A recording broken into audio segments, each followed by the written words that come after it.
बिस्मिल्लाहिर्रहमानिर्रहीम, अस्सलाम वालेकुम and a very good morning. Espresso में आपको खुशामदीद कहेंगे। मैं हूं अर्मिला हसन। मैं हूं इमरान हसन। इस उम्मीद और दुआ के साथ कि आप खैरियत से हैं। मेरी तरह फ्लू का शिकार नहीं है और मौसम ने आपको ज़ेरे अताब नहीं रखा हुआ। आपको खुशामदीद and good morning with the brand new episode of Expresso. उम्मीद है कि आप आज भी बाकी सारे दिनों की तरह हमारा साथ देने वाले हैं और आजकल आप थोड़ा सा ज़्यादा बेहतर रिस्पॉन्ड करें हमारे सोशल मीडिया पे, खास तौर पे आई सी। So thank you very much. एक चीज़ हमने सेलिब्रेट ही नहीं की, 50,000 फॉलोवर्स हमारे हो गए हमारे फेसबुक पेज के ऊपर, सोशल मीडिया हमारे ग्रुप के अंदर आया था एंड आई टोटली हाँ, सो दैट मींस कि इसका मतलब है कि हमारा काम आपको अच्छा लगता है। Thank you very much by the way. और इस उम्मीद के साथ ही इस दिन शुरू हो चुका है तो अच्छी बात है, नहीं हुआ तो शुरू कीजिए हमारे साथ और अच्छा सा दिन गुजारिए। All we can do is say best of luck to all of you. और आपको खुशखबरी दे देते हैं थोड़ी थोड़ी, जो मैंने आज सुबह एक्सपीरियंस की हुई है कि लाहौर में जो ट्रैफिक का फ्लो है, चूंकि स्कूल्स भी आजकल बंद हैं तो बेहतर है आप टाइमली ऑफिस पहुंच सकते हैं और खाली रोड्स मिलती है। दूसरी जानिब जो Aahista Aahista under construction roads थी वो खुलना शुरू हो गई हैं, उसकी वजह से भी हमारे रूट सेट होना शुरू हो गए हैं। आई होप कि जल्दी जल्दी कंप्लीशन की तरफ जाएं ताकि हमारी जो कहते हैं ना फुर्तियां हैं उसमें खलल ना पड़े, क्योंकि अक्सर आप टाइम मार्जिन रख के नहीं निकल रहे होते तो आप एट द एंड कहीं ना कहीं फंस जाते हैं। तो लाहौर में कदरें बेहतर हो रही है इंफ्रास्ट्रक्चर के हालात। चले हम दुआ करेंगे कि मजीद मुकम्मल हो जाए सारे मंसूबे जल्दी से। और अगर आप मोटरवे पे बहरहाल जा रहे हैं तो एहतियात बहुत जरूरी है, क्योंकि फोग है, रात को अक्सर मोटरवेज बंद कर दी जाती हैं। ये कुछ मनाजिर भी हैं, ताज़ा तरीन मनाजिर अलग सुबह हम भेजते हैं अपनी टीम को ताकि रिकॉर्ड करके ले आए मोटरवेज और हाईवेज से। और ये भी आज सुबह के मनाजिर है। अर्मिला हसन देखिए किस कदर शदीद धुंध हमें नजर आ रही है हमें मुख्तलिफ जगहों के ऊपर।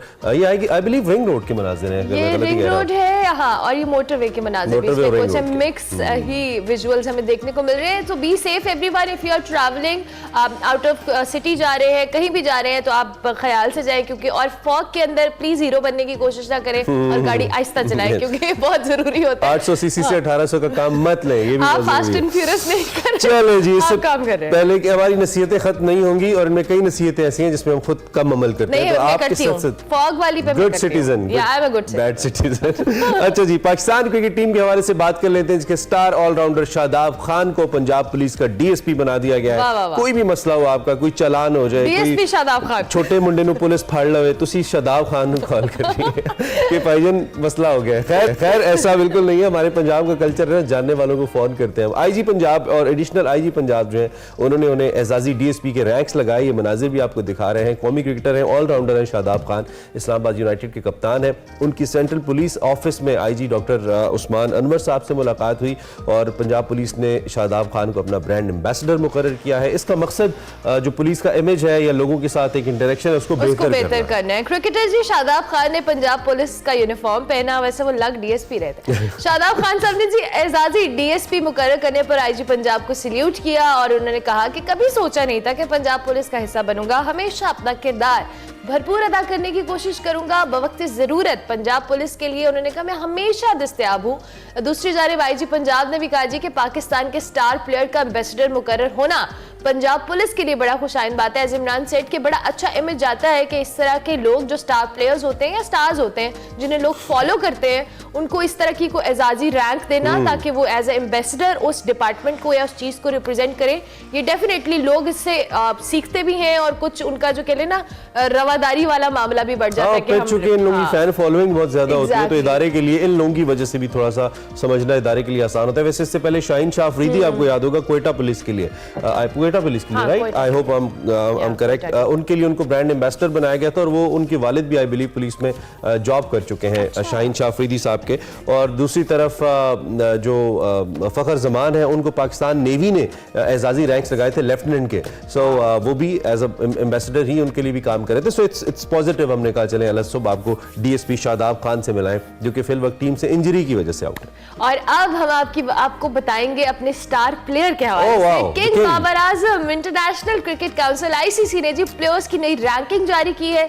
बाबर आजम 824 पॉइंट्स के साथ जो एक बार फिर पहली पोजीशन पर काबिज हो गए, जबकि भारतीय ओपनर शुभमन गिल 810 पॉइंट्स के साथ दूसरे नंबर पर आ गए हैं। विराट कोहली और रोहित शर्मा तीसरे और चौथे नंबर पर है। स्टार बैटर बाबर आजम के अलावा कोई पाकिस्तानी टॉप 10 में नहीं है। अरे टॉप के ऊपर एक ही पाकिस्तानी और फिर नीचे तीनों इंडियन प्लेयर्स, क्या बात है।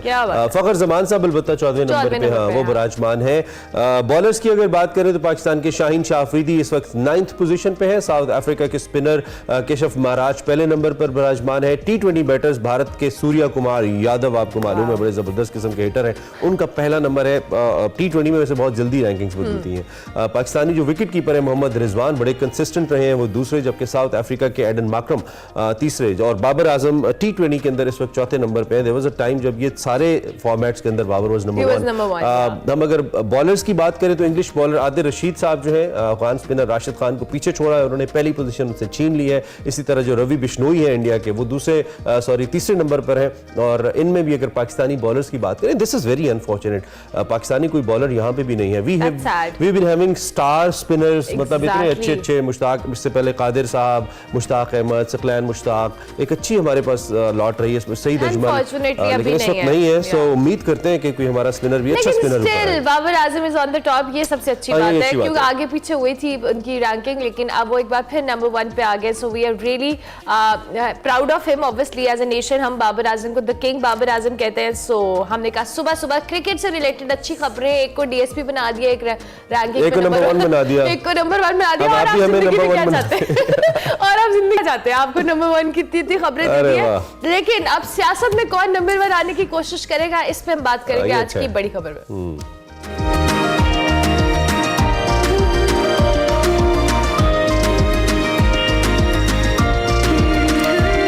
जिक्र है नंबर 1 का, दौड़ है बहुत सारी पार्टीज के दरमियान और मुकाबला है 8 फरवरी को। अब ऐसे लगता है कि तमाम पॉलिटिकल पार्टीज कन्विंस्ड है कि नहीं 8 फरवरी नू हो जाने। आगे बढ़ते हुए हम अगर इंतखाबात की बात करें तो इस अमल का आगाज आपको पता है हो ही चुका है। 2024 में बाकायदा तौर पर इसके अंदर गर्मा गर्मी देखेंगे, हम गहमा गहमी देखेंगे, लेकिन इस वक्त जो कागजात नामजदगी का उसूल है या जमा कराना है, उसका आज दूसरा दिन है। मुल्क भर में जो उम्मीदवार हैं इलेक्शन में हिस्सा लेने के लिए कागजात नामजदगी हासिल कर रहे हैं। इलेक्शन में हिस्सा लेने के लिए उम्मीदवार सुबह 8:30 बजे से लेकर शाम तकरीबन 4:30 बजे तक जो कागजात हैं वो हासिल कर सकते हैं, जबकि ये कागजात नामजदगी जमा कराने का सिलसिला यकीनी तौर पे आज भी जारी रहेगा। और इसके बाद जो उम्मीदवार हैं उनकी इब्तदाई फहरिस्त 23 दिसंबर को जारी होगी, जबकि कागजात नामजदगी की जांच पड़ताल 24 से 30 दिसंबर तक की जाएगी। बिल्कुल 13 जनवरी को उम्मीदवारों को इंतखाबी निशानात अलॉट किए जाएंगे और आम इंतखाबात के लिए जो पोलिंग है वो 8 फरवरी होगी।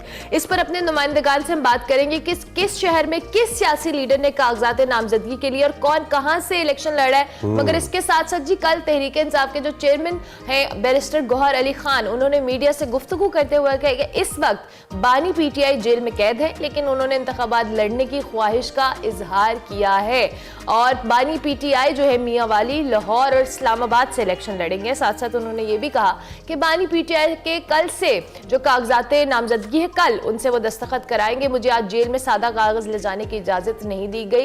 इलेक्शन कमीशन इस बात को यकीनी बनाए कि इलेक्शन साफ शफाफ होंगे। सियासी जमातों ने जी कागजात नामजदगी की तो जमा कराने शुरू कर दिए हैं, मगर ताहल कोई जमात का कोई मंशूर सामने नहीं आया जिस पर हम बार बार बात करें कि कोई भी रोड मैप, कोई भी सियासी जमात या कोई भी लीडर इस बात पे बात करने को तैयार नहीं है कि क्या इनका लाए अमल होगा, क्या मंशूर होगा जिसके तहत ये अपने जो आगे वोटर्स हैं उनको एंगेज करेंगे। अनफॉर्चुनेटली अभी तक सिर्फ सियासत पे या कौन कौन वजीर आजम बनेगा, कौन नहीं बनेगा, लेवल प्लेइंग फील्ड मिलेगी नहीं मिलेगी, इस पर ही डिस्कशन जारी है। लेकिन जिस अवाम ने इनको मैंडेट देना है उसके हवाले से कोई बात, उसके हवाले से एज सच कोई बात नहीं हो रही है। एब्सोल्युटली राइट, आई मीन कोई मैनिफेस्टो नहीं है, कोई अवाम की तरजीह क्या होनी चाहिए, अवाम क्यों वोट करें, अगर किसी के लिए वोट करें, ये नहीं होना चाहिए। दूसरी जानिब इलेक्शन कमीशन भी शायद उसको बहुत जोर लगाना पड़ेगा टू मेक श्योर कि अवाम जो है वो पोलिंग बूथ तक चल के आए और वो वोट करें, क्योंकि पाकिस्तान उन ममालिक में से है, एक ऐसी पनपती डेमोक्रेसी है जहाँ पे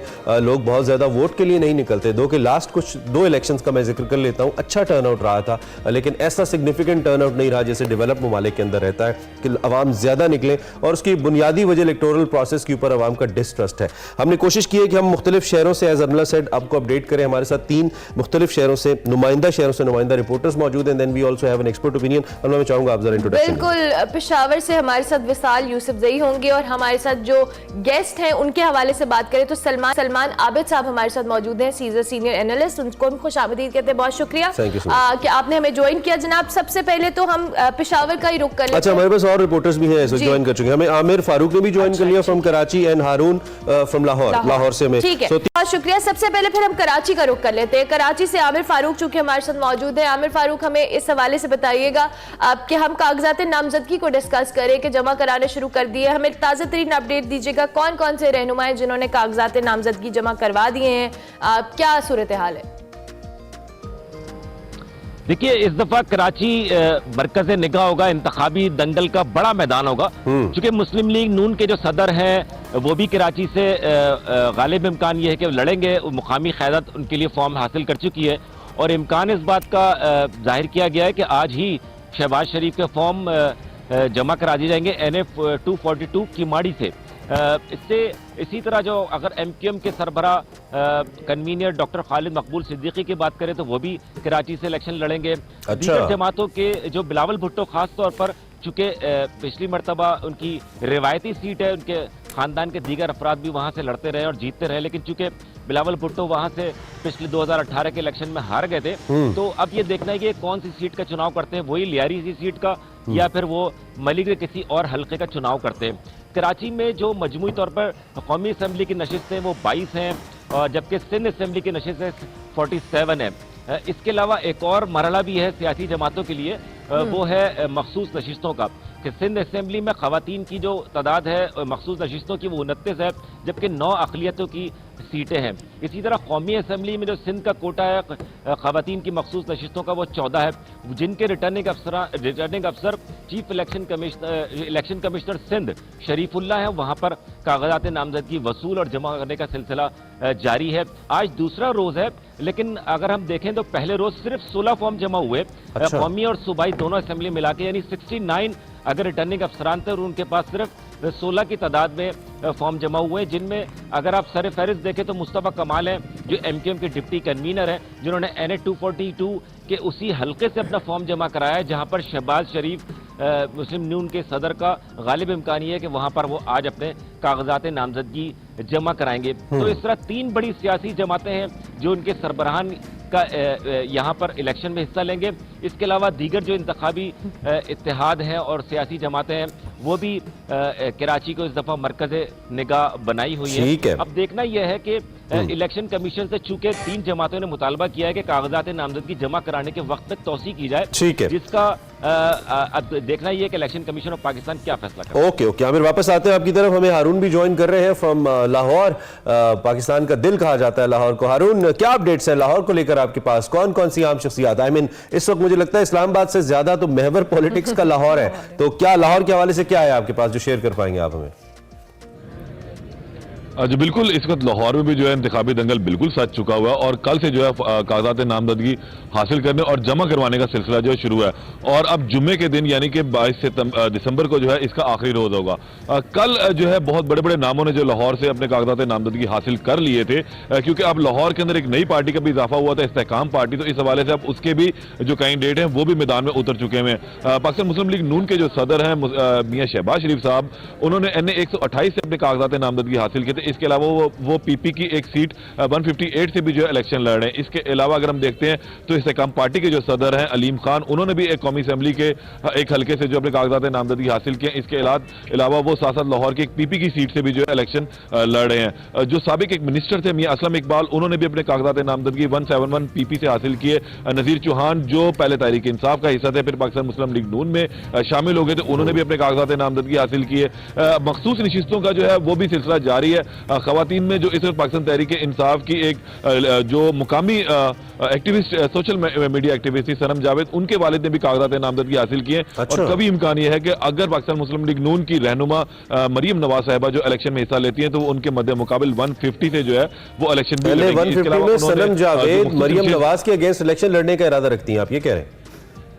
जी बिल्कुल, बिल्कुल। उनके फादर से कल जब मेरी बात हुई थी, उन्होंने कहा था कि वो मरियम नवाज के मद्दे मुकाबिल जो अपनी बेटी को इलेक्शन लड़वाएंगे, क्योंकि इमरान खान ने जो है बाकायदा तौर पर उनका नाम जो है वो तजवीज़ किया। अब देखना ये है कि लाहौर में से कौन कौन से बड़े नाम जो है वो कल फाइनल हो जाएंगे कि वो अब मुख्तलिफ हल्कों से जो वो बैठ चुके हैं इलेक्शन के लिए। जी ठीक हो गया हारून, आप हमारे साथ ही रहिएगा। हम विशाल यूसुफजई की तरफ भी जाते हैं, पेशावर की सूरत हाल पे भी बात कर लेते हैं। विशाल, बहुत शुक्रिया आपने ज्वाइन किया। पेशावर के हवाले से बताइएगा, कागजात नामजदगी को लेकर किन किन लोगों ने जमा करा दिए, और दूसरी जानिब जो मखसूस नशिस्तों का मामला है उस हवाले से भी अपडेट कीजिएगा। जी बिल्कुल जानमला, पेशावर में भी जिस तरह आइंदे इलेक्शन के लिए जो इंतखाबात हो रहे हैं उस गेमा गेमी है, और जो फार्म है वो जो सियासी रहनुमा है वो ले रहे हैं, और 22 दिसंबर जैसा कि आपको पता है वो कल आखिरी दिन है उसके जमा करने में, और 23 दिसंबर को ख़त्मी फहरिस्त दी जाएगी। तो इन्हें 6 से जो है सिराजुल हक जो कि अमीर है जमात इस्लामी का, उन्होंने कल कागजात जमा किए हैं, और इस तरह आज जो है इन्हें 32 से जो अवामी नेशनल पार्टी के रहनुमा है। जी विशाल साहब, वी लॉस्ट योर ऑडियो। और केपीके से में जो खबरें आ रही हैं उसमें यह भी है कि सीट एडजस्टमेंट के कुछ मामला तय हुए हैं जेयूआई, एएनपी और पाकिस्तान पीपल्स पार्टी के, और ये भी फैसला हुआ है कि जो रनर्स अप है उन्हीं को टिकट दिया जाएगा। आई मीन जो रनर्स अप उम्मीदवार इससे पहले रहे हैं, वो उम्मीदवार जो कि पास थे जीत के नहीं जीत पाए, उन्हीं को टिकट दिए जाएंगे, ऐसा भी कुछ फैसला हुआ है। सो इस वक्त हम मुख्तलिफ नुमाइंदगान से बात कर रहे हैं। हमारे साथ नुमाइंदगान मौजूद है, हम ऑफ एंड ऑन उनसे बात करेंगे, लेकिन चूंकि हमारे पास एक्सपर्ट ओपिनियन के लिए सीनियर तज्जियाकार सलमान आबिद साहब मौजूद है, तो जरा स्टूडियो का रुख करते हैं और सलमान आबिद साहब से हम बात करते हैं और उनसे पूछते हैं कि वो क्या सोच रहे हैं। एक तो आपको गुड मॉर्निंग, रिपोर्टर्स की गहमा गहमी में जरा आप थोड़ा सा देर हो गई हमें आपकी तरफ आने में, आप ठीक है, खैरियत से? ये जो मुख्तलिफ खबरें आ रही हैं कागजात नामजदगी के हवाले से, क्या ये पेस सबसे पहले तो इतनी ही होती है कागजात नामजदगी लेने और जमा कराने की जो है, या आपको लग रहा है कि नहीं थोड़ी स्लो है, रिलक्टेंट है कुछ लोग इसके लिए? ये प्रोसेस कैसे देख रहे हैं आप? देखिए 1985 से मैं इलेक्शन मॉनिटर कर रहा हूँ। ओके, ये पहला इलेक्शन है जो इतना फीका इलेक्शन है, और इसकी कोई गहमा गहमी उस तरह से नहीं बन सकी जिस तरह से आम इंतखाबात की बनती है, ना सिर्फ अवामी सतह पे बल्कि जो कैंडिडेट जिन्होंने इलेक्शन लड़ना है उनकी सतह पर भी, और सियासी जमातों की सतह पर। ठीक, जैसे जैसे अभी अर्मिला ने कहा कि वो अभी तक पॉलिटिकल पार्टीज के मैनिफेस्टो सामने नहीं आ सके, कैंडिडेट फाइनल नहीं हो सके कि कौन से कैंडिडेट है, अभी सिर्फ इंटरव्यू प्रोसेस चल रहा है। ऐसे ही है। उसकी एक वजह है, उसकी वजह यह है कि यहाँ एक अनसर्टेनिटी क्रिएट की गई है इंतखाबात के बारे में। अब आप देखिए कि सुप्रीम कोर्ट के फैसले के बावजूद supreme court bar association, Pakistan bar council, Punjab bar council, KPK की जो एसोसिएशन, सिंध की एसोसिएशन, इन सब ने एक करारदाद पेश कर दी और रेजोल्यूशन पेश कर दी कि जनाब चीफ इलेक्शन कमिश्नर जो है वो शफाफ इलेक्शन नहीं करवा सकते और वो इस्तीफा दे दें। अब इसकी टाइमिंग देखिए। अच्छा, ये 5 जो करारदाद या अलामिये हैं ये क्यों जारी हुए हैं? इसका मतलब है कुछ लोग हैं जो इंतखाबात नहीं चाहते। इसी तरीके से आपको मालूम है कि जो सनतकार और ताजिर तबका है वो बार बार कह रहा है कि इंतखाबात की जरूरत नहीं है, मईशत को दुरुस्त कर लें। उलमा कराम का एक वफद है, वो बार बार जाके मिलता है, कहता है जी इलेक्शन ना करवाएं, इलेक्शन की कोई जरूरत नहीं है, मईशत को आगे लेके चले। फिर यहाँ नारे लगने शुरू हो जाते हैं कि पहले एहतसाब हो फिर इंतखाबात हो, अब कहा जा रहा है कि पहले मईशत हो फिर इंतखाबात हो, तो एक अनसर्टेनिटी क्रिएट करती है। ये सुस्ती किसको सूट करती है ज्यादा? देखिए ये तो सूट करती है उन लोगों को जो पाकिस्तान में जमहूरियत नहीं देखना चाहते, जो पाकिस्तान के अंदर सियासी और माशी इस्तेकाम नहीं देखना चाहते। इस वक्त प्रॉब्लम एक और भी है, वो प्रॉब्लम ये है कि पीटीआई का इस वक्त आपको जरा सीन जो है वो बहुत फीका नजर आ रहा है। उसकी वजह ये है कि जितनी आजादी होनी चाहिए थी इलेक्शन लड़ने के लिए सियासी जमात को, वो तो नहीं मिल रही है। कल भी उनके कुछ लोगों के साथ जो कागजात जो उन्होंने वसूल किए वो छीन लिए गए, गिरफ्तार कर लिया गया। तो एक बड़ी पार्टी जो इस वक्त पॉपुलर पार्टी है वो इस वक्त इलेक्शन सीन के अंदर उस तरह से नहीं है जिस तरह से उसको नजर आना चाहिए था। अच्छा, उसके पास पॉपुलर वोट बैंक है, उसकी वजह से भी लोगों के अंदर एक जिसे कहते हैं डिसअपॉइंटमेंट है। और लोग इलेक्शन को चैलेंज कर रहे हैं, लोग चैलेंज कर रहे हैं कि क्या उनको इजाजत मिल भी सकेगी। अब मिसाल के तौर पे जो जेलों में लोग हैं इस वक्त पीटीआई के, उन पे कोई जुर्म तो साबित नहीं हुआ, वो चाहे तो इलेक्शन लड़ सकते हैं पाकिस्तान लॉ के मुताबिक, लेकिन क्या उनको इलेक्शन लड़ने की इजाजत मिल सकेगी? क्या उनको इंतखाबी मुहिम तो वो नहीं चला सकेंगे जेल के अंदर रह के, लेकिन क्या आजादाना बुनियादों पर उनकी पार्टी आगे जा सकेगी? ये बहुत से सवालात हैं जो अभी तक अभी आपने खुद भी कहा कि अनसर्टेनिटी है, ये सिर्फ पॉलिटिकल पार्टीज के अंदर या जो शख्सियात है उनके अंदर नहीं, ये तो पब्लिक के अंदर भी है ना अनसर्टेनिटी जिसकी आप बात कर रहे हैं। लेकिन दूसरी जानिब आपको लगता है कि ये पूरे इस प्रोसेस के ऊपर ये जो अनसर्टेनिटी है, जो एक टर्न आउट है वोटर्स का, उस पर तो बहुत गहरा इंपैक्ट डालेगी? Do you think? देखिए, कोशिश यही है कि टर्नआउट कम से कम और अनसर्टेनिटी क्रिएट की जाए, क्योंकि जितना टर्नआउट ज्यादा होगा ना उसका फायदा पीटीआई को। इसलिए कोशिश की जाएगी कि टर्नआउट कम हो और लोग ज्यादा बाहर ना निकले। इसलिए लोगों के अंदर एक फियर पैदा किया जा रहा है, खौफ पैदा किया जा रहा है और इस तरह से माहौल बना दिया जाए। देखिए ना, अभी तक कोई जलसे जुलूस भी नहीं हो रहे। इलेक्शन की तो बड़ी पॉलिटिक्स, बड़े जलसे होते हैं। नवाज शरीफ साहब पाकिस्तान आए, वो उन्होंने मीनारे पाकिस्तान पे लैंड किया, उसके बाद वो कमरे में बैठ गए। अब वो कोई बड़ा जलसा नहीं करना अभी शुरू किया। सियासी जमातों ने, पीपल्स पार्टी कुछ जलसे कर रही है, अभी तक तो जलसे स्टार्ट भी नहीं हुए। तो इसलिए जो मोमेंटम बनता है इलेक्शन का, वो अभी उस तरह से बन नहीं पा रहा। लेकिन क्योंकि चीफ जस्टिस कह चुके हैं कि हर सूरत में इलेक्शन होगा, मैं तो बल्कि उम्मीद कर रहा था ये सुप्रीम कोर्ट, बार एसोसिएशन जितनी भी हैं, इन्होंने जो बात की है इस पे सुप्रीम कोर्ट को नोटिस लेना चाहिए। क्योंकि अगर आप बैरिस्टर उमैर न्याजी को नोटिस जारी कर सकते हैं तो इन लोगों को भी जारी करें जो इलेक्शन के अंदर इबाहम पैदा कर रहे हैं। इसमें ये क्यों कर पैदा कर रहे हैं? अगर हम शफाफ इंतखाबात पे नहीं जाते तो फिर इस पे अरबों रुपए लगाने का मकसद क्या है? जो बैनुल अक़वामी इदारे हमें मॉनिटर करते हैं, जो IMF जैसे इदारे चाहते हैं कि अवाम की नुमाइंदा हुकूमत हो, वो अवाम के फैसले करे, चाहे वो मुश्किल फैसले हो, और किसी भी डेमोक्रेसी के अंदर इसी चीज को मद्देनजर रखा जाता है, तो फिर हम ये एक्सरसाइज कर क्यों रहे हैं? क्या ये जो फैसला साज है हमारे, या इवन मुंतखब होके आने वाले हैं जो कहते हैं कि जी हमारी हवाएं चल रही हैं, क्या उनको एहसास नहीं है कि without mandate they can not survive? देखिए, 70 से लेकर 2018 तक के कोई भी इंतखाब शफाफ नहीं थे। सारे इलेक्शन जो है वो मैनेज होते हैं। अच्छा, इस दफा मैनेजमेंट जो करने की कोशिश की जा रही है उसमें नाकामी का सामना है, क्योंकि पॉपुलर सेंटिमेंट्स जो है वो एक और तरफ खड़े हुए हैं। जहां जिनके लिए रास्ता बंद किया जा रहा है वो वहां खड़े हुए हैं ना। आपने एक जुमला सुना हुआ है कि इमरान खान की मकबूलियत है लेकिन कबूलियत नहीं है, नवाज शरीफ साहब की कबूलियत है लेकिन मकबूलियत नहीं है। अब इस सारे तजाद में अगर आप देखें, आज जो सबसे बड़ा सवाल है कि अगर आपने इलेक्शन इसी तरीके से कराने हैं जैसे आज हो रहे हैं, तो फिर इस इलेक्शन की क्रेडिबिलिटी क्या रह जाएगी? कौन इसको ओन करेगा? लेजिटिमाइज पोजीशन क्या होगी? दुनिया किस तरह से देखेगी? और क्या इस इलेक्शन के बाद, इस तरह के इलेक्शन के साथ, क्या सियासी इस्तेकाम आ सकेगा? क्या माशी इस्तेकाम आ सकेगा? तो जवाब नफी में मिल रहा है, क्योंकि हम तो टकराव की तरफ जा रहे हैं, हम तो महाजराई की तरफ जा रहे हैं, हम तो इंतशार पैदा कर रहे हैं। तो इलेक्शन जो है वो डेमोक्रेटिक कंट्रीज के अंदर या डेमोक्रेटिक सिस्टम के अंदर एक स्टेबिलिटी लाता है।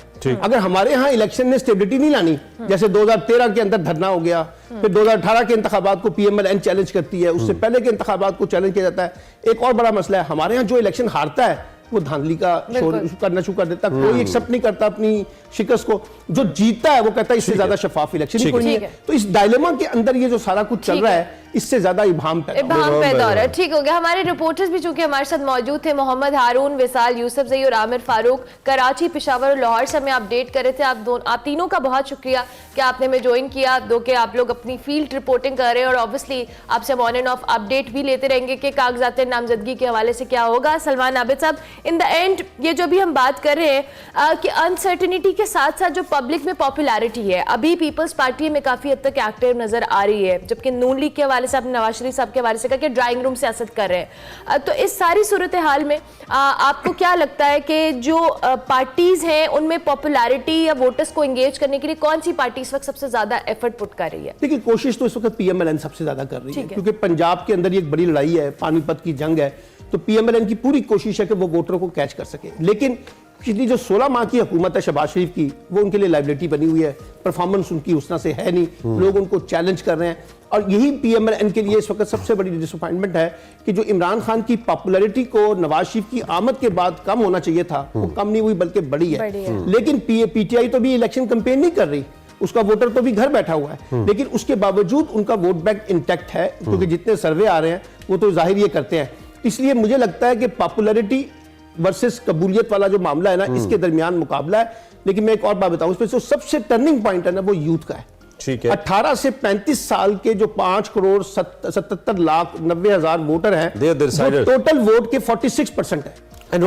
लास्ट क्वेश्चन मेरे पास बड़ा इंपॉर्टेंट सवाल है, वो ये कि जिधर कबूलियत की हम बात कर रहे हैं, जब पॉपुलर पार्टी ये कह चुकी है कि हम आपके साथ बैठ के बात कर लेते हैं, तो कबूलियत की तरफ फिर क्यों दरवाजे नहीं खुले? आई मीन पब्लिक सेंटिमेंट से कबूलियत वाला जो एंड है वो क्यों खाइफ या कॉन्शियस नहीं है? देखिए, सबसे बड़ी इंपॉर्टेंट सवाल आपने उठाया है जी। डेमोक्रेसी के अंदर रिकंसिलेशन होती है, डेमोक्रेसी के अंदर रेजोल्यूशन होता है, डेमोक्रेसी डायलॉग का नाम है, डेमोक्रेसी के अंदर जो कॉन्फ्लिक्ट्स है उनको मिनिमाइज किया जाता है। अनफॉर्चुनेटली हमारे यहाँ वो डेमोक्रेटिक एटीट्यूड नहीं बन सके।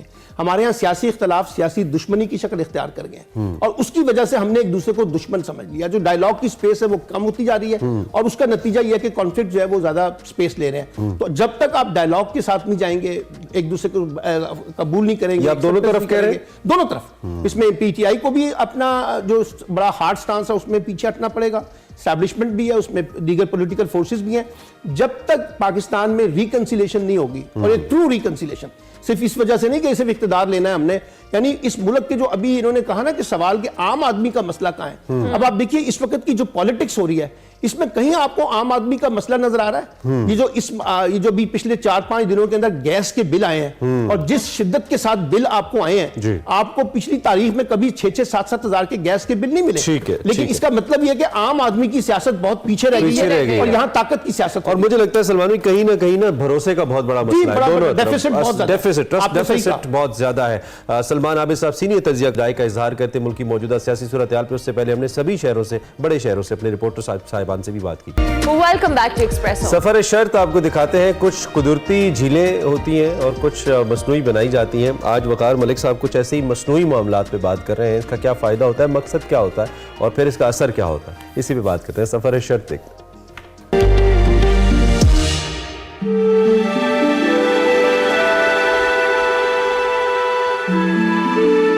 कहाँ जा रहे हैं? यहाँ पर घूमने के लिए घूमने के लिए आए हैं। अभी यहाँ आप कहाँ जा रहे हैं? गाड़ी कहाँ ड्राइव कर रहे हैं? बताए ना, कुछ जगह जा रहे होंगे ना आप। ड्राइवर बताएगा ना, ड्राइवर बताएगा ना। हाँ, तो आपका नाम क्या है? आरफा। आरफा कहाँ से आप हैं? हुंजा में किस जगह से? करीमाबाद से। तो आपका स्कूल का नाम क्या है? हसीगावा। आप भी हसीगावा में पढ़ते हैं? आप कौन से स्कूल में पढ़ते हैं? डान पब्लिक। और आप भी? और ये तो मुझे लगता है स्कूल जाते नहीं होगा, या अगर ये जाता होगा तो ये पढ़ाने जाता होगा। हैं? टीचर उसको पढ़ाने जाता है? पापा के साथ पढ़ाने जाता है। पापा के साथ पढ़ाने जाता है। Thank you. आप अपना सफर जारी रखें, ठीक है? और आपने ड्राइव बहुत आराम से करनी है, यहाँ बोर्ड है ना, आपको तो पता ही है? तेज रफ्तारी मना है। और आप बताएं इनके पास लाइसेंस है, ड्राइविंग लाइसेंस है? यार क्या आप लोग इस तरह निकल आए हैं। Okay bye bye.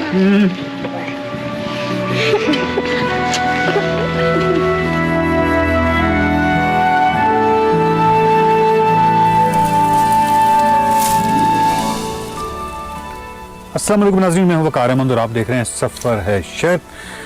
सफ़र शर्त में मैं इस वक्त हूं हुंजा में, और हुंजा में एक बहुत ही खूबसूरत जगह पे हूं। कुछ झीलें जो है वो कुदरत बनाती है और कुछ झीलें जो हैं वो इंसान खुद मसनूई झीलें बनाते हैं। यहाँ पे एक मसनूई झील है, उसके किनारे पे हूँ। ऑफ टू एक रिजॉर्ट है जो कि एक नया बना है, बहुत ही खूबसूरत है। यहाँ के आर्किटेक्ट से बात करेंगे क्योंकि इनके बारे में मैंने सुना है कि जब ये बन रहा था तो इन्होंने परिंदों के घर पहले पूरी स्टडी हुई कि यहाँ पे कितने परिंदे, कितने नंबर है उनका, कितने टाइप्स के परिंदे रहते हैं, फॉक्सेस कितनी हैं, यानी लूबड़ियों के घर कौन कौन से हैं, और फिर इस तरह डिज़ाइन किया गया कि उनको कम से कम डिस्टर्बेंस हो। और ये तमाम चीज़ें जो है नेचर के वाले से मलूज़ खातिर रखी गई। हुंजा में प्रॉब्लम ये चल रहा है कि दो तरह से तरक्की हो रही है। तरक्की जो है वो एक नागुज़ीर, आपको मालूम है कि मरल है, लेकिन दो तरह से तरक्की हो रही है। एक बेढंगी इमारतें हैं और एक कुछ ऐसे लोग हैं जो कि इन चीज़ों को बहुत ख्याल रख रहे हैं। गिलगित बल्तिस्तान में बहुत सारे आपको ऐसे प्रोजेक्ट्स मिलेंगे जो नेचर का ख्याल रख रहे हैं, और हमारी कोशिश है और हमारी ख्वाहिश है कि जितने भी लोग हैं जो इस तरह का करते हैं तो वो तमाम के तमाम लोग जो हैं वो इस तरह के प्रोजेक्ट्स बनाएं, इस तरह के मंसूबे बनाएं जिनमें नेचर का ज़्यादा से ज़्यादा ख्याल रखा जाए। और लोग यकीन जानिए कि वो लग्जरी या वो चीज़ें देखने नहीं आते, लोग हुंजा देखने आते हैं। हुंजा सलामत रहेगा तो लोग हुंजा देखने आएंगे। अगर ये बिल्कुल उस तरह हो जाएगा जिस तरह बिल्कुल शहर होते हैं तो फिर हुंजा कहीं पसमंजर में चला जाएगा।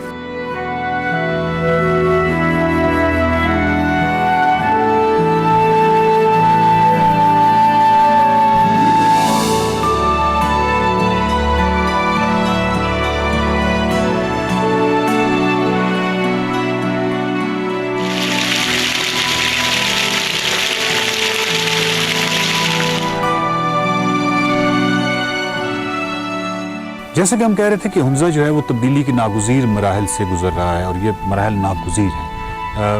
आप तरक्की के अमल को रोक नहीं सकते, लेकिन जब हम हुंजा को देखते हैं तो इसमें दो तरह के माइंड्स नज़र आते हैं। एक वो हैं जो कि नेचर का ख्याल रख रहे हैं और जो भी बिल्डिंग या जो भी तामीर कर रहे हैं उसमें बहुत सारी ये जो कंसिडरेशंस हैं इनको मलूज़े खातिर रख रहे हैं और बहुत सारी जो है वो बेढंगी इमारतें भी हैं जो हुंजा का हुस्न जो है वो गहना रही हैं।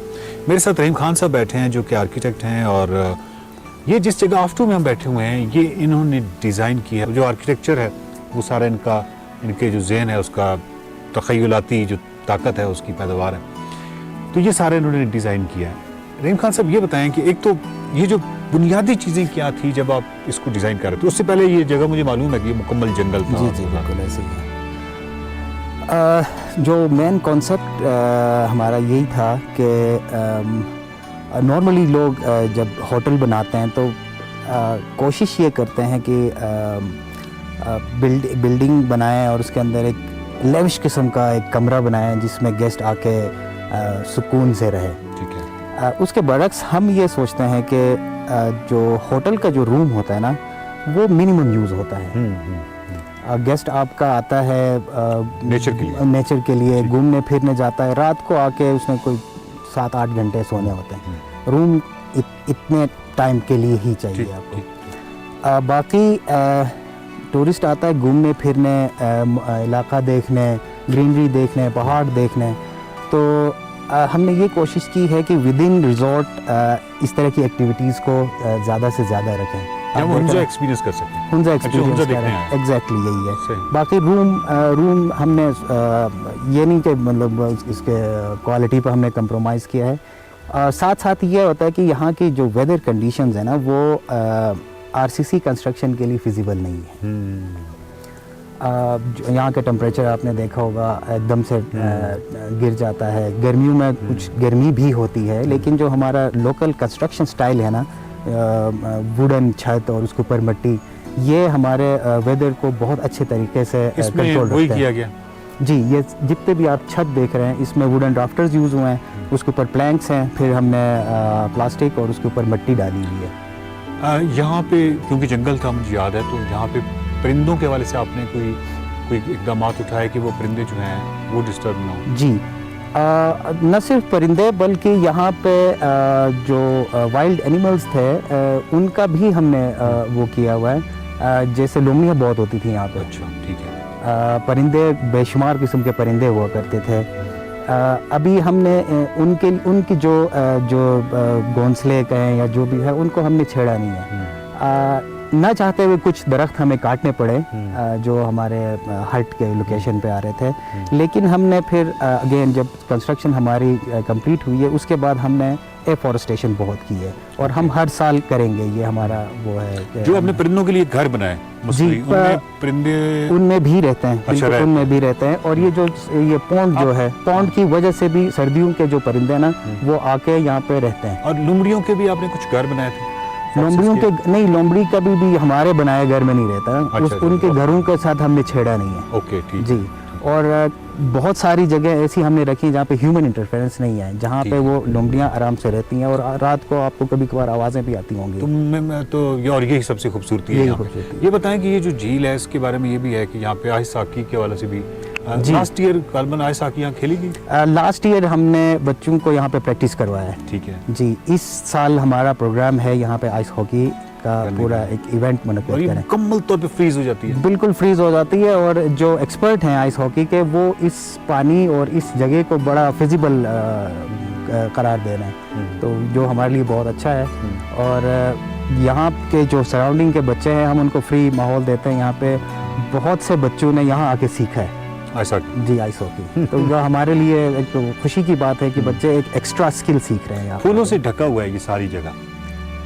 जी, फूल जो है ना जाहिर है ये खूबसूरती वाला भी वैसी कमजोरी है, कमजोरी है। जी बिल्कुल ऐसी है। और टोपी के अंदर भी फूल है।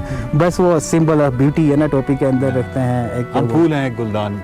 के हैं क्या? हम गिलगित बल्तिस्तान के हैं, जी जी बिल्कुल, बहुत अच्छी शायरी है इसके ऊपर। दूसरा ये है कि वो तोहफा भी जो कीमती तोहफा समझा जाता है वो फूलों का ही तोहफा है। जब आप शादियों पे देख लें, किसी के घर जाते हुए देख लें, किसी मरीज की जिम्मेदारी के लिए जा रहे होते हैं तो आप फूलों का गुलदस्ता ये बताइए कि एक एक्सपेक्ट इसका देखा जाए तो है तो ये कमर्शियल जगह, जी जी, लेकिन कोई बंदा भी जो है वो विजिट करने आ सकता है यहाँ पे, जी बिल्कुल, रिजॉर्ट पे, और ये रेस्टोरेंट भी है, बिल्कुल ऐसे झील भी है, इसके बिल्कुल किनारे ऐसे वक्त गुजार सकते हैं। तो ये बहुत ही कमाल और खूबसूरत मतलब हमने किसी को रिस्ट्रिक्ट नहीं किया कि आप नीचे रिजॉर्ट है, आप डिस्टर्ब, हम हमारे गेस्ट डिस्टर्ब होंगे, तो वो विजिटर का जो वो अंदर विजिट करता है उसका भी सेंस बनता है कि यार एक ऐसी जगह है जहाँ पे हम एंजॉय कर सकते हैं और किसी और को डिस्टर्ब किए बगैर।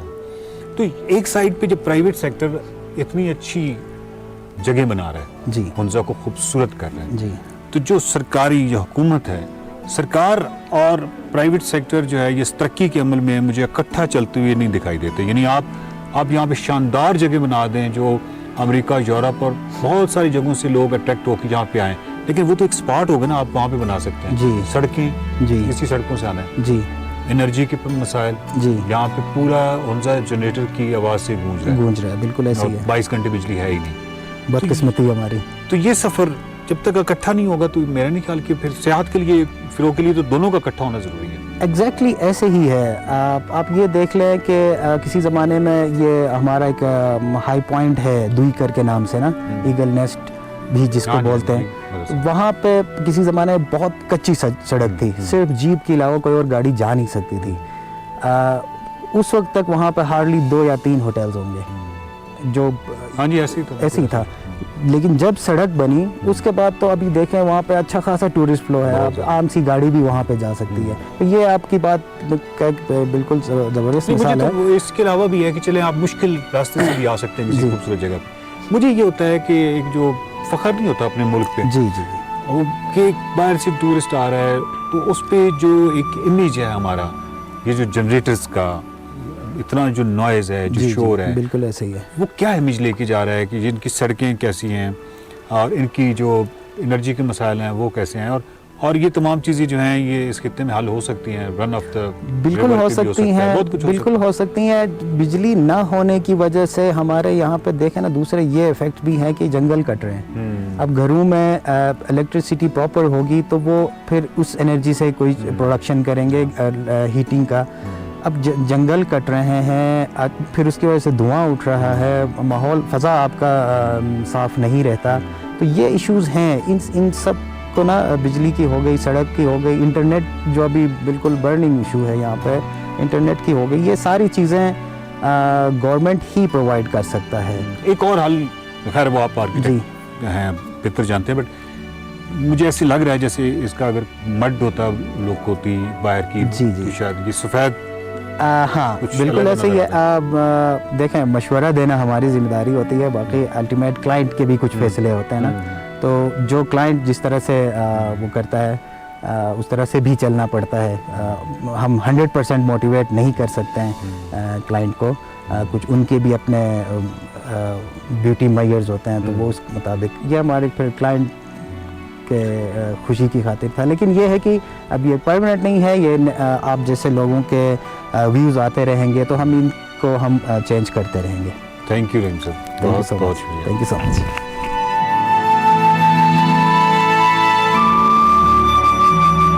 Welcome back to Expresso. कलदम बलोच नेशनल आर्मी BNA के साबिक कमांडर सरफराज बंगलजई ने 70 साथियों समेत कौमी धारे में शामिल होने का ऐलान किया है। क्वेटा में निगरान वजीर इत्तलात बलोचिस्तान जान अचकजई के साथ एक प्रेस कॉन्फ्रेंस की। इसमें BNA के साबिक कमांडर सरफराज बंगलजई ने इंकिशाफ किया कि बलोचिस्तान का अमन तबाह करने के लिए भारत फंडिंग करता है। मंशियात फरोशी, लोगों को अगवा भी किया जाता है। साबिक कमांडर कलदम तंजीम सरफराज बंगलजई ने कहा कि कुछ लोग मजमूम मकासद के लिए बलोच माओं, बहनों और बलोच नौजवानों को रियासत के खिलाफ इस्तेमाल कर रहे हैं। जंग में खवातीन को भी धकेला जा रहा है। साथ साथ उन्होंने ये भी कहा कि अपने लोगों और अपनी सरजमीन से दूर रहने पर पछताने के सिवा कुछ नहीं। यहाँ आकर खुशी महसूस कर रहा हूँ। बाकी लोग भी इस इंतजार में हैं कि रियासत उनको वेलकम करे। सरफराज साहब ने यह भी कहा कि नुकसानात काफ़ी हुए हैं। वालिदैन को भी पैगाम है कि बच्चों को ऐसे माहौल से दूर रखें, बंदूक मसले का हल नहीं है, वालिदैन बच्चों को तालीम दे। इस मौके पर निगरान वज़ीर इत्तलात बलोचिस्तान जान अचकज़ई ने कहा कि BNA के कमांडर 70 साथियों समेत कौमी धारे में शामिल हुए हैं। बिल्कुल, और बगावत छोड़कर हम वापस आने वालों को रियासत इनफैक्ट खुशामदीद कहेगी। निगरान वज़ीर इत्तलात ने यह भी कहा कि गलत फहमियाँ और दूरियाँ खत्म होनी चाहिए। हमारे साथ जान अचकज़ई साहब हैं इस वक्त, उनसे ज़रा बात कर लेते हैं इस डेवलपमेंट के हवाले से। जान अचकज़ई साहब, आप कैसे हैं? ठीक ठाक हैं?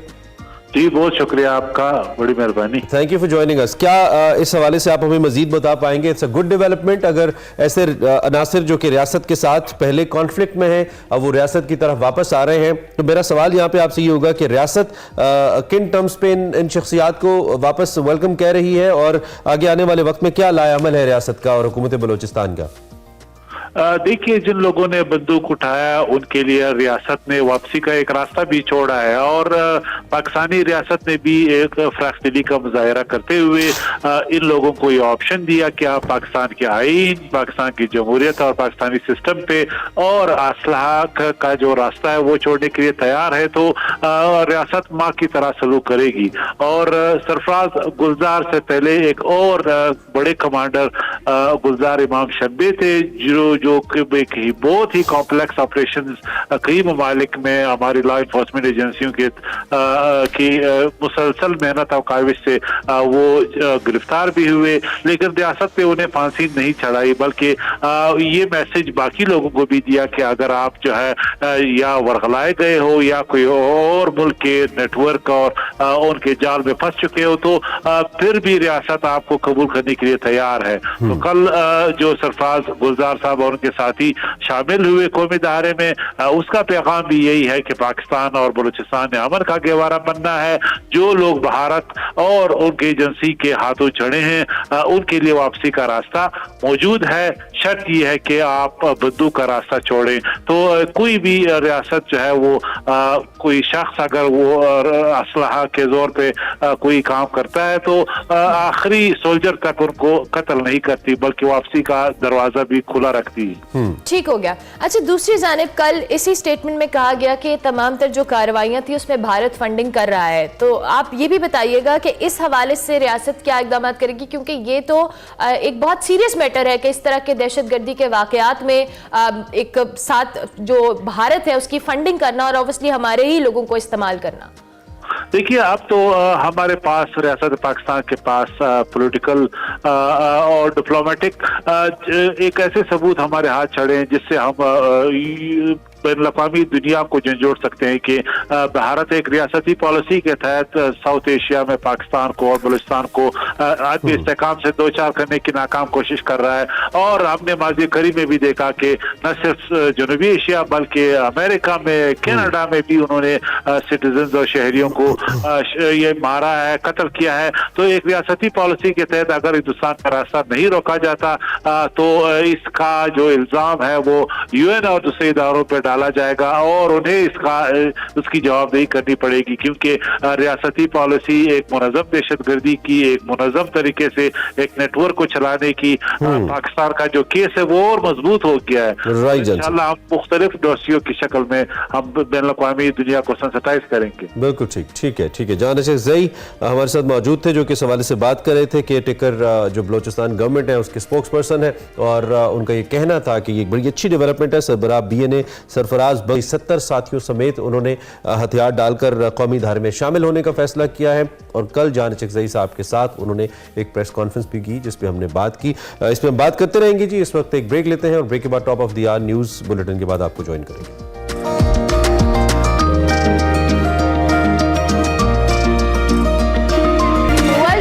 एक्सप्रेसो प्रोग्राम के दूसरे हिस्से में आपको खुशामदीद कहेंगे। बात करेंगे पाकिस्तान की सुपरस्टार माहिरा खान के हवाले से जो आज अपनी 39वीं सालगिरह मना रही हैं। इंतहाई क्या कहना चाहिए जाज़बे नज़र शख्सियत की मालिक माहिरा खान 21 दिसंबर 1984 को कराची में पैदा हुई।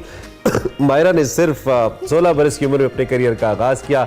इसके बाद शुएब मंसूर साहब की मशहूर ज़माना फिल्म बोल में जलवागर हुई और अब तक उनकी कामयाबी का सफर जारी है। बिल्कुल, और सीरियल हम सफर से उन्होंने शोहरत की बुलंदियों को छुआ। माहिरा खान ने कई पाकिस्तानी फिल्म्स में बात की, अपनी अदाकारी के जौहर दिखाए और सरहद के उस पार भी अपनी सलाहियतों का लोहा मनवा चुकी हैं। शाहरुख खान के ऑपोजिट जो मूवी है वो भी कर चुकी हैं। She is very graceful, very beautiful, और आज अपनी 39th बर्थडे सेलिब्रेट करी, though she doesn't look and she doesn't age even. So a very happy birthday to पारी सुपरस्टार माहिरा खान। हमने सोचा कि आज सुबह सुबह माहिरा खान को हम बर्थडे भी विश करें। प्रोग्राम में आगे बढ़ते हैं, अब आपको दिखाते हैं हमारा सेगमेंट फैशन ऑफ फन, जिसमें निम्रा नासिर आज हमें दिखा रही हैं कि शादियों के सीजन में मर्दाना मलबूसात की कलेक्शन क्या है और कैसे कपड़े पहनने चाहिए मर्द हजरात को। देखते हैं आज का सेगमेंट फैशन ऑफ फन।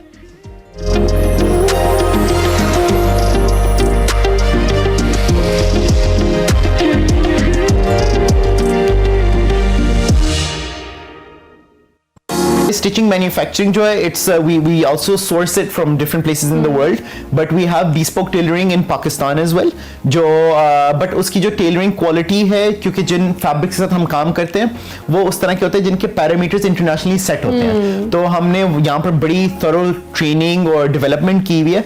तो कपड़ों की इतनी तारीफें तो मैंने सुन लिया, मैं कपड़े देखना भी चाहती हूँ। जरूर मैं आपको दिखाता हूँ।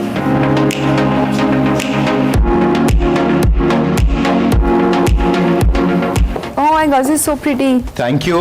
ये असल में this is a self window pane blend check, और ये बड़ा ब्रिटिश एरा से इंस्पायर्ड इन 1960s का। It's something with a peak lapel, और इस तरह के सूट के दो मेजर एडवांटेजेस हैं। एक सूट इस तरह का जब कंस्ट्रक्ट हुआ होता है तो उसमें बंदा ज्यादा पावरफुल और कॉन्फिडेंट फील करता है, वेरी मैनली। दूसरी चीज ये है कि इसकी ओवरऑल कंस्ट्रक्शन उस तरह की है कि आपका मिड टोर्सो एरिया बड़ा वेल टेलर्ड आता है। सो दिस इज समथिंग जो उस लिहाज से बना हुआ है। आई फील कि जो इसके ऊपर चेक है ये हर एज ग्रुप पहन सकता है। बिल्कुल 50 इयर्स के अंकल्स भी इस तरह के चेक पहनते हैं और बहुत यंग लड़के भी पहनते हैं। बिल्कुल एंड इट्स समथिंग जो सेल्फ में it's very elegant, very chic, and this is inside a beautiful fabric as well, क्योंकि हमारा टेलरिंग के साथ the kind of fabrics we use is very important.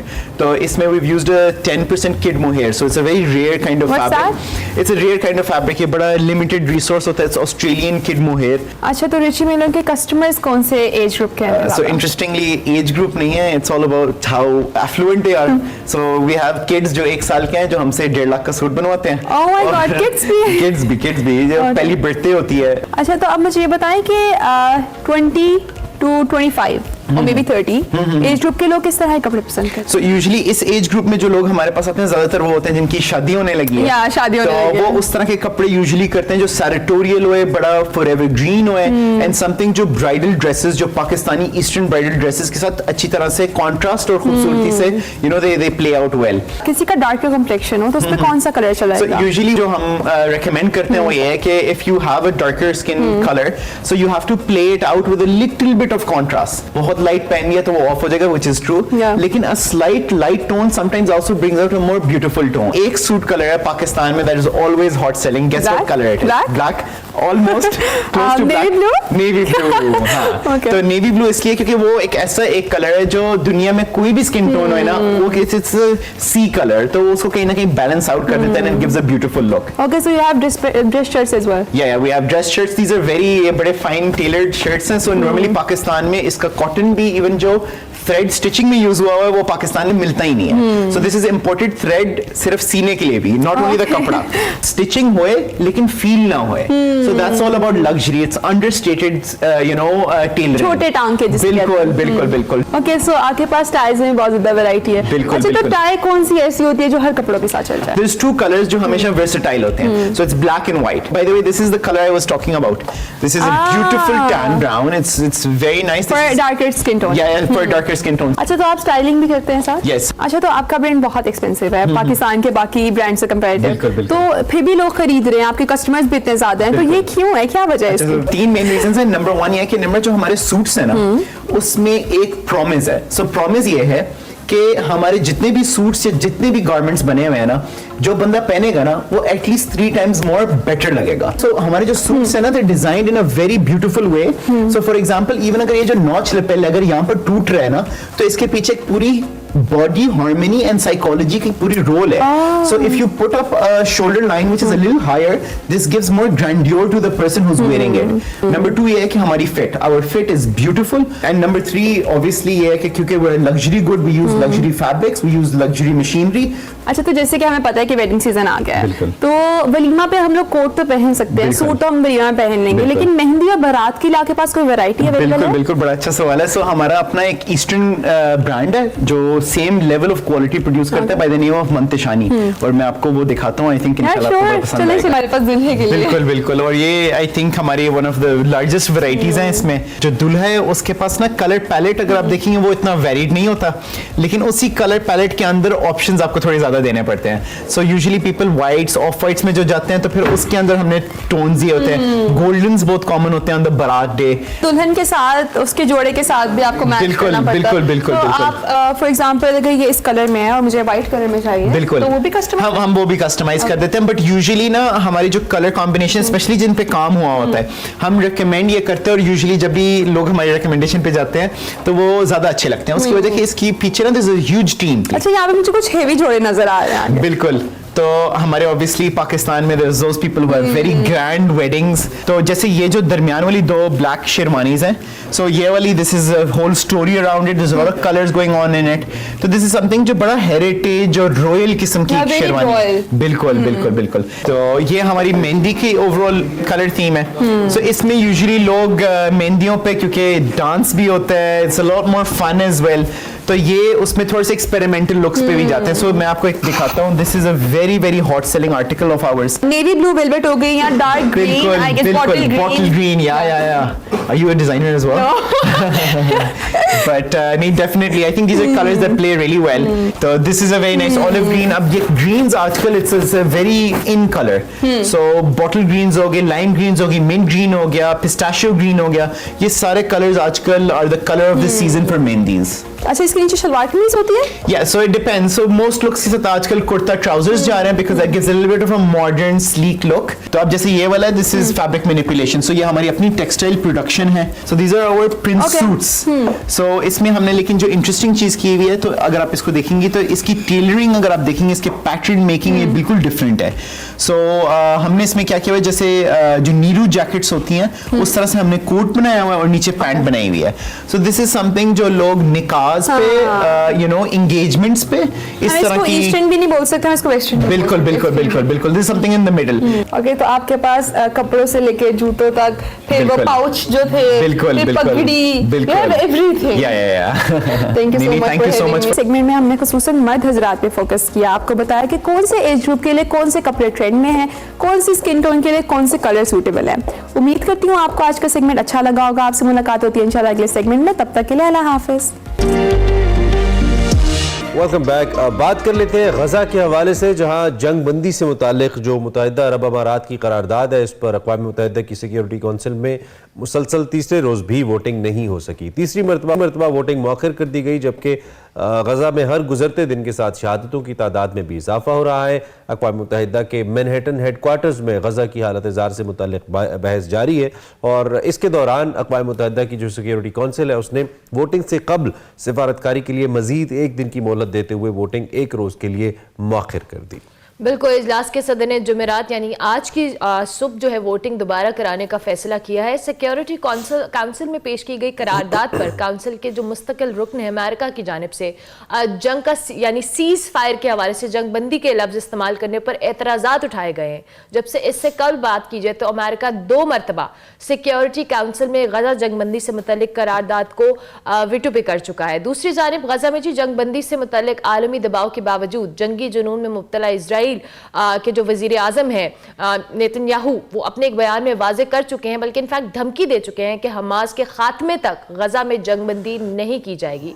बैनुल-अक़वामी अमूर के माहिरीन कहते हैं कि जी मराकश में होने वाले रूस अरब कोऑपरेशन फोरम में जंगबंदी के मुतालबे के बाद इजराइल पर जंगबंदी के लिए दबाव बढ़ गया है. इंटरनेशनल क्राइसिस ग्रुप के तज्जियाकार का यह भी कहना था कि सिक्योरिटी काउंसिल में एक बार फिर ऐसी करारदाद मौखर कर दी गई है जिसके लिए हर कोई इंतजार कर रहा है और देखना चाहता है कि कि आखिरकार अमेरिका क्या फैसला लेता है। अलबत्ता अगर हम बात करें अमरीकी सफारतकार तो वो खुद नहीं जानते कि मामला किस अंजाम को पहुंचेगा। अमेरिका का किरदार यकीनी तौर पे शर्मनाक है इस मामले में, जो जंगबंदी और सीज फायर के लफ्ज तक की को सपोर्ट नहीं कर सकता और जिसका यकीनी तौर पे जिसका मुत्तफिक होना है सारे मामले को किसी मस्बत मंतकी अंजाम तक पहुंचा सकता है। लेकिन बज़ाहिर इंसानी हकूक की बात करने वाला अमेरिका इस वक्त मुसलसल इसराइल के हक में और गजा की मासूम जानों के खिलाफ अपना रवैया बरकरार रखे हुए हैं। हमारे साथ अब्दुल सत्तार साहब मौजूद हैं जो कि सीनियर तज्जियाकार हैं, उनसे जरा इस हवाले से बात करते हैं। सत्तार साहब, thank you very much for joining. सबसे पहले तो हम इस करारदाद के मंतकी अंजाम तक ना पहुंचने और अमेरिका के इसके हवाले से किरदार पर आपका तज्जिया चाहेंगे, आप इसको कैसे देख रहे हैं? देखें, अमेरिका ने एक तो उसकी करारदाद की वर्डिंग पर एतराज़ किया है, दूसरा उसमें वन ऑफ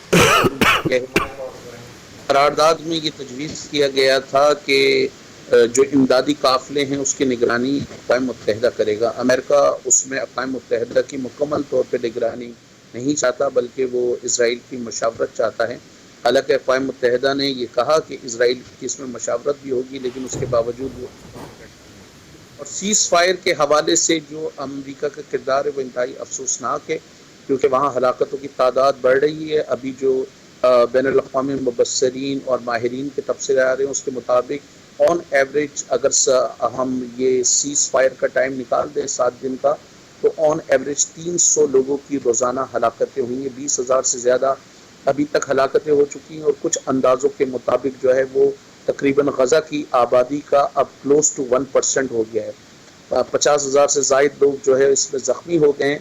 ऐसे में अमेरिका का जो रवैया है वो इंतहाई अफसोसनाक है और इस कॉन्फ्लिक्ट ने ये भी साबित कर दिया है कि जिस तरह पहली गल्फ वॉर ने ये साबित कर दिया था कि अमेरिका दुनिया में वाहिद सुपर ताकत रह गया है और बज़ाहिर अभी भी आलमी मंजरनामे पे नज़र ये आ रहा है कि अमेरिका और उसके मगरबी इत्तेहादी वाहिद सुपर पावर्स हैं। हालांकि वहाँ पर कुछ हमें दरारें नज़र आती हैं कि जिस तरह इसराइली वज़ीर आज़म के बयान पर फ्रांसीसी सदर ने मैक्रोन ने ये कहा कि ये जो हमास को ख़त्म करने की बात कर रहे हैं, इसका मतलब है कि इसमें मुमकिन तौर पे 10 साल लग सकते हैं। और बहुत की तरफ से ये भी सवाल उठाया जा रहा है कि अगर आपका मतवा नज़र हमास को ख़त्म करना था तो फिर इसराइल ये बताए कि अब तक कितनी उसने टनल्स तबाह की, कितनी हमास की लीडरशिप को हलाक किया या उनके कारकुनान को मारा। इसमें जो बड़ी एक अक्सरियत है वो जो है वो एक आम फ़लस्तीनी की है, जिसमें हज़ारों की तादाद में बच्चे और ख़वातीन शामिल हैं और एक बड़ी अक्सरियत उनकी है।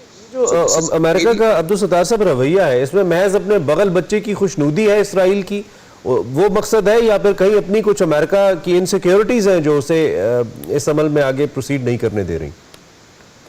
मेरे ख्याल से अमेरिका ये दिखाना भी चाहता है कि देखें, आलमी मामलात में हम जो हैं वो ताकतवर हैं और हम और हमारे मगरबी इत्तेहादी, क्योंकि आप ये देख सकते हैं कि रूस और चीन का किरदार इसमें ना होने के बराबर है। रूस का गालिबन ये अपना मफाद है कि इस तनाज़े को जितना तूल मिले यूक्रेन से तवज्जो हटेगी तो वो इस हवाले से, लेकिन चीन का भी कोई ख़ास किरदार नहीं है। शुरू में अरब ममालिक ने कोशिश की थी कि चीन के साथ मिलकर इस मसले का कोई हल निकालें, लेकिन वो उस मसले का हल नहीं निकाल सके और अमेरिका ने इसराइल को एक तरीके से लाइसेंस देके ये साबित कर दिया कि ताकत आलमी सतह पर इस वक्त भी अमेरिका और उसके मगरबी इत्तेहादियों के लिए है। बुनियादी तौर पर अमेरिका जो चाह रहा है या अमेरिकी जो सियासतदान हैं वो अपने जो फंडिंग लॉबीज होती हैं, जो डोनर्स होते हैं, उन डोनर्स पे ये ख्याल किया जाता है कि बड़ा असर रसूख है अमेरिका का।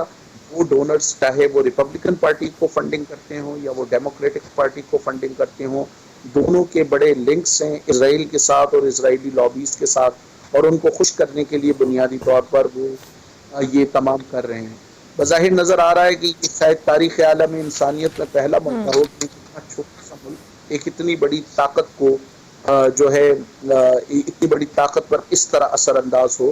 अगर हम दुनिया में सल्तनतों की तारीख देखें तो शायद हमें नहीं ऐसा मिलता। अच्छा अब्दुल सत्तार साहब, जैसे आपने खुद भी कहा कि अमेरिका का रोल तो हम सबके सामने और इट्स वेरी डिसअपॉइंटिंग कि इतनी बड़ी ताकत और इस तरह से जो ह्यूमैनिटी की बार बार बात की जाती है उनके प्लेटफॉर्म से, पर अनफॉर्चुनेटली जितनी हम यहाँ पर खिलाफ वर्जी देख रहे हैं इंसानी हकूक़ के हवाले से और अमेरिका का उस पर शय देना इसराइल को इट्सेल्फ एक बहुत डिसअपॉइंटिंग अमल है। लेकिन दूसरी जानिब जिस तरह आपने दूसरे ममालिक का जिक्र किया, इसमें आप चाइना की बात करें और ममालिक की बात करें, इनिशियली बहुत ज़्यादा प्रेशर भी दिया गया और इस पर बात भी की गई, लेकिन अब आप इन ममालिक का रोल किस तरह से देखते हैं?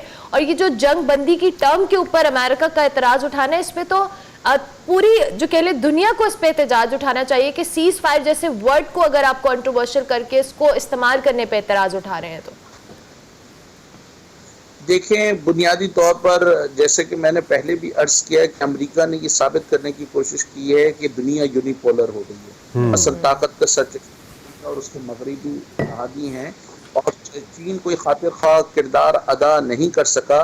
मेरे ख्याल से सिर्फ यही मुमकिन है कि जिस तरह कनाडा में वजीर आजम हाउस का या वजीर आजम के दफातर का आम लोगों ने मुहासरा किया और वहां पर एहतजाज किया, बिल्कुल इसी तरह सिर्फ अवामी दबाव के तहत ही कुछ हो सकता है। अगर यूरोप में अवामी दबाव पड़ेगा, अमेरिका में अवामी दबाव पड़ेगा, अगर व्हाइट हाउस का घेराव होता है, अमेरिकन कांग्रेस का घेराव होता है, वहां पर एहतजाज होते हैं, वहां के जो मुकामी एमपीज हैं अगर उनके ऑफिस का घेराव होता है और लोग तो वो मजबूर होंगे। वरना अमेरिका की सियासत में जो चंदा देने वाली तंजीमें हैं उन पर इसराइली लॉबी का बहुत ज्यादा असर रसूख है, तो बड़ा मुश्किल है। लेकिन ये तो फिर अब्दुल सत्तार साहब होता नजर नहीं आता, चूंकि जो सबसे बड़े और इमीडिएट मुखालिफ हैं जो बाइडन के डोनाल्ड ट्रंप, वो तो नाहल हो गए हैं, वो तो और मुकदमात में उलझे हैं। तो इसका मतलब ये कि जो पब्लिक प्रेशर है या पॉलिटिकल प्रेशर है ये जो बाइडन पे कम ही हुआ है विद द टाइम, बढ़ा नहीं है इस मामले में, बढ़ना चाहिए था। हाँ, अमेरिका में जो अवामी प्रेशर यूरोप में रहा वो अमेरिका में नहीं रहा, और तारीखी तौर पे भी यूरोप ने जो है और यूरोपीय ममालिक ने फ़लस्तीनियों के मसाइल को फिर भी समझने की कोशिश की है। फ्रांस में अवामी मज़ाहमत जो है वो फ़लस्तीनियों के और अवामी हिमायत जो है वो फ़लस्तीनी कैंप में रही है।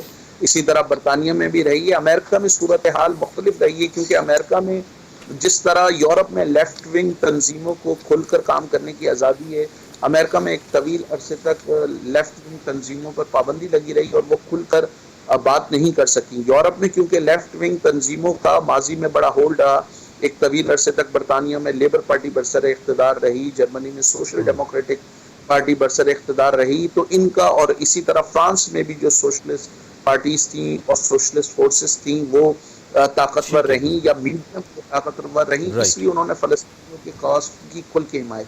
अमेरिका में तो अमेरिका का या अमेरिकन अवाम का जो किरदार है वो कुछ खास काबिल इत्मीनान नहीं रहा इस सारे मामले के ऊपर, इनफेक्ट शर्मनाक रहा है हुकूमत का किरदार। तो बहुत शुक्रिया अब्दुल सत्तार साहब, आपने मौके पर ज्वाइन किया। गजा की हम बात कर रहे थे जो इस वक्त भी इसराइली बर्बरियत की जद में है। 75 डेज आर ओवर, 75 रोज हो चुके हैं यहाँ पे दहशतगर्दी जारी है और 19,667 फ़लस्तीनी अब तक शहीद हुए हैं। ज़ख्मियों की तादाद अनगिनत है। वैसे जो खबरें हैं वो तकरीबन 52,586 अफराद के हवाले से हैं, इसमें 70% बच्चे और ख़वातीन हैं। और जो पैलेस्टीनियन मिनिस्ट्री ऑफ हेल्थ है, आलमी इदारे रेड क्रॉस ने गजा में इस तनाज़े को बैनुल अक़वामी बरादरी की इखलाक़ी नाकामी करार दिया है। इस वक्त जो सूरत हाल है और अमरीका का ये रवैया यकीनी तौर पर शर्मनाक है। ब्रेक लेते हैं, ब्रेक के बाद वापस आते हैं।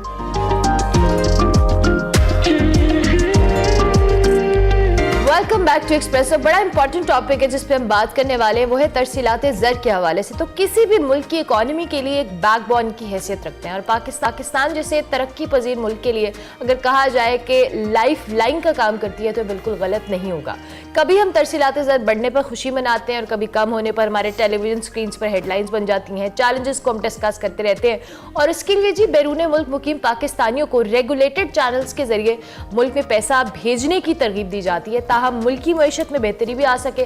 मगर आज भी लोग गैर कानूनी तरीके से और हवाला हुंडी के जरिए रकूम भेजते हैं। मुल्की मईशत के लिए ये एक बहुत ही जो कह ले जहर कातिल है जिसके जरिए भेजी जाती है रकूम, मगर इस मामले की जो सेंसिटिविटी है उसको नहीं समझा जाता। आज हमने इसी हवाले से बात करनी है कि तरसीलात ज़र प्रॉपर चैनल्स के थ्रू मुल्क के अंदर आए जो बैरून मुल्क मुकीम पाकिस्तानी हैं, वो इस हवाले से किस तरह से इन रेगुलेटेड चैनल्स को यूटिलाइज कर सकते हैं और यहाँ पे भेज सकते हैं। और ऐसे हवालों से जो कंपनीज हैं वो क्या रोल प्ले कर रही हैं, वो किस हद तक फैसिलिटेट करती हैं रेमिटेंसेस को by legal channels to reach to their final destinations. हमारे साथ इस वक्त राशिद अशरफ हैं जो कि CEO हैं एस ग्रुप ऑफ कंपनीज के, हमें all the way live England से ज्वाइन कर रहे हैं। उनसे हम बात करते हैं इसी हवाले से। Rashid, thank you very much for joining us. I hope you doing good and good morning. आपकी तो नहीं है मॉर्निंग, कैसे हैं आप?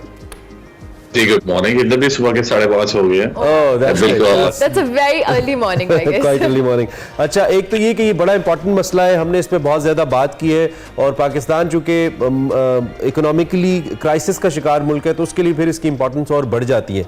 सबसे पहले तो आप चूँकि इस बिजनेस से वाबस्ता हैं तो हम चाहते हैं कि आप इस मामले की सेंसिटिविटी के हवाले से हमें बताइए कि कितना सेंसिटिव मामला है to send the remittances through legal channel, और फिर जो गैप बढ़ जाता है एक ग्रे मार्केट का और ओरिजिनल मार्केट का, वो बड़ा हर्ट करता है और लोग प्रेफर करते हैं कि उनको ज्यादा पैसे मिले। That's why they opt other ways. I mean, इसकी सेंसिटिविटी के हवाले से सबसे पहले बताइए हमें। जी बिल्कुल, थैंक यू जी। बेसिकली मनी लॉन्ड्रिंग को समझना पड़ेगा हमें सबको एज अ नेशन कि मनी लॉन्ड्रिंग ओरिजिनेट कहाँ से हो रही है, इसकी सोर्सेज क्या पे है। क्योंकि अगर आप देखें पाकिस्तान तो ब्राइबरी जो सी है वो बहुत ज्यादा रिश्वत है, आपकी ड्रग ट्रैफिकिंग बहुत ज्यादा है because of your neighbour countries. OPM की आपकी जो फसल है वो इतनी ज्यादा है कि आपकी इकोनॉमी में वो सारे के सारे ऐड ऑन हो रहे हैं in the shape of the cash. Bribery होगी, ड्रग मनी होगी, आपकी जो सी टेररिस्ट फाइनेंसिंग होगी है, उसके बाद आपकी जो सी ट्रेड बेस्ड मनी लॉन्ड्रिंग है, जिसे हम जितने भी आपके इंपोर्टर्स हैं वो rather than using the legal ways to send the money abroad, वो भी बेसिकली इलीगल चैनल्स यूज कर रहे हैं। तो हमें ये देखना है कि प्रोस्टिट्यूशंस, आपकी किडनैपिंग, आपकी चाइल्ड अब्यूज, पोर्नोग्राफी, आपकी ड्रग मनी और ब्राइबरी, इससे जितना कैश जनरेट हो रहा है वो थ्रू कौन से चैनल्स कौन से यूज हो रहे हैं बाहर जाने के। तो एक तो आपका चैनल है आपका जो एक्सचेंज कंपनीज हैं। आपके लास्ट टाइम पे आर्मी चीफ ने गवर्नेंस को थोड़ा सा बेहतर करते हुए हमने उन चैनल्स के ऊपर रेट किया, उन्हें उनकी मीटिंग कॉल की कि उन्होंने वार्निंग्स इशू किए। स्टेट बैंक ने उनकी जो सी कैपिटल रिक्वायरमेंट है वो बढ़ा दी, और ये एक चैनल है। लेकिन बीइंग हमें नेशनल लेवल पे हमें कंप्लायंस कंट्रोल्स इंट्रोड्यूस करवाने वाले हैं। मेरे जो ऑफिसर्स एयरपोर्ट्स पे खड़े हैं, आपके जो बॉर्डर कंट्रोल्स पे खड़े हैं, उन्हें पता होना चाहिए कि कौन से चैनल से कैसे मनी लॉन्ड्रिंग रूट हो रही है। अगर एक ऑफिसर, बेसिकली ये सबसे इंपॉर्टेंट बात है, आजकल आपके डायमंड्स हैं, आपके इतने इतने एक्सपेंसिव जो सी ज्वेलरी है, जो आप फर्ज करें कि 1-1 अरब रुपए का नेकलेस भी मिल रहा है, अगर वो एक ऑफिसर को पता ही नहीं, आपका कोई ऑफिसर जो सा ब्यूरोक्रेट है या कोई ऐसा लोग जो मुल्क में वो पहन के अपने गले से बाहर जा रहा है और उसको बेसिकली एयरपोर्ट पे प्रोटोकॉल मिल रहा है, रादर देन उसको रोका जाए और उसकी फ्लैशिंग लाइट जो लाइफस्टाइल है उसके ऊपर क्वेश्चंस किए जाए कि यार ये क्यों इतनी जो सी बेसिकली प्रेशियस स्टोन्स पहन के लोग बाहर जा रहे हैं। तो ये एक बेसिकली नेशनल लेवल पे एक जो अवेयरनेस हमें क्रिएट करनी है वो है कंप्लायंस की, और कंप्लायंस के रिलेटेड जितनी चीजें हैं वो बेसिकली हमें ओवरऑल चैनल्स के ऊपर, मीडिया के ऊपर और अपनी ट्रेनिंग जो अवेयरनेस कैंपेन जो के वो लाजमी अवेयरनेस होनी चाहिए लोगों को भी इस हवाले से। अच्छा, जब हम बैरून मुल्क पाकिस्तान मुकीम पाकिस्तानियों की बात करते हैं, ऑब्वियसली उनके लिए भी बड़ा चैलेंजिंग होता है यहाँ पे पैसे भेजना, लेकिन स्टिल अक्सर लीगल चैनल्स मौजूद हैं, रेगुलेटेड चैनल्स मौजूद हैं, लेकिन उसके बावजूद वो हवाला हुंडी या दीगर तरीकों को ऑप्ट करते हैं। आपको क्या लगता है कि जो ओवरसीज पाकिस्तानी है उनके अंदर कोई इनसिक्योरिटी है, कोई चैलेंजेस है जिनको एड्रेस किया जाना चाहिए ताकि वो एक लीगल वे में यहाँ पे पैसे भेज सके? अच्छा, जो ऑर्डिनरी पाकिस्तानी है उसको देखें, मैं फिनटेक कंपनी रन कर रहा हूँ, और फिनटेक क्या कि यहाँ पे ना बेसिकली पिछले कुछ सालों से यूके और जो स्कैंडिनेवियन कंट्रीज हैं वो कैशलेस इकोनॉमी की तरफ जा रही हैं और डिजिटली ग्रो कर रहे हैं यहाँ पे बहुत ज्यादा। तो मेरा जो कस्टमर है वो बहुत रिटेन्ड है, क्योंकि मेरे से उसको फर्दर आगे से सोर्स नहीं मिलता या रेट्स नहीं मिलते, मेरे पास उसे सिर्फ और सिर्फ लीगल चैनल्स मिलते हैं। मेरी जितनी भी fintech companies across the UK and Europe कर रहे हैं तो उनके कस्टमर्स की रिटेंशन रेट देखेंगे तो वो बहुत सही है। लेकिन अब कस्टमर अगर एजेंसी मॉडल के पास जाता है और अपनी कैश उसको देता है और उसकी कैश डेली बेसिस पे लाखों की तादाद में इकट्ठी हो रही है, तो पाकिस्तान से उसको ऐसे विंग्स हैं जो रेट की बहुत बड़ा ऑफर कर रहे हैं, तो वो rather than using the legal channels वो यूटिलाइज कर देता है इलीगल मीन्स में। तो इसका कहने का मकसद ये है कि जो आपके ऑर्डिनरी जो ओवरसीज पाकिस्तानी है, आम लोग बैठे हुए हैं, उनको अवेयरनेस नहीं है कि उनका पैसा ये कहां पे यूज हो रहा है। ये वो एजेंट्स हैं जो ये यूज कर रहे हैं।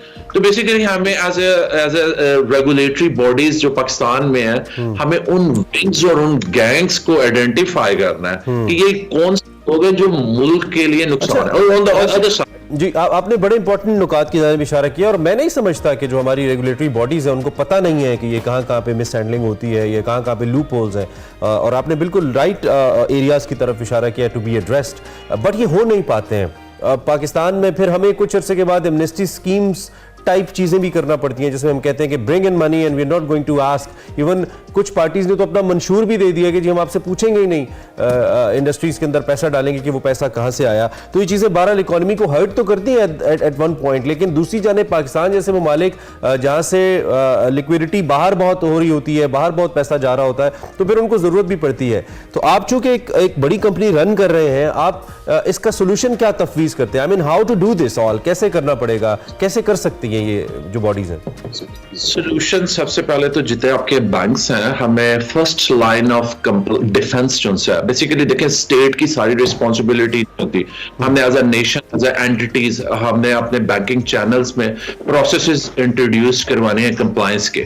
आपकी हाई वैल्यू मोटर्स हैं, जो व्हीकल्स हैं, मैं ये बहुत परेशानी की बात है कि लेट्स से कि वो एक बैंक में मैं 8 मिलियन पाक रुपीस का ड्राफ्ट बनाता हूं और उससे मैं अपनी कोई गाड़ी लेता हूं किसी भी मेक की, लेकिन मेरे से कोई बंदा पूछ नहीं रहा कि ये 80 लाख रुपए आया कहां से है।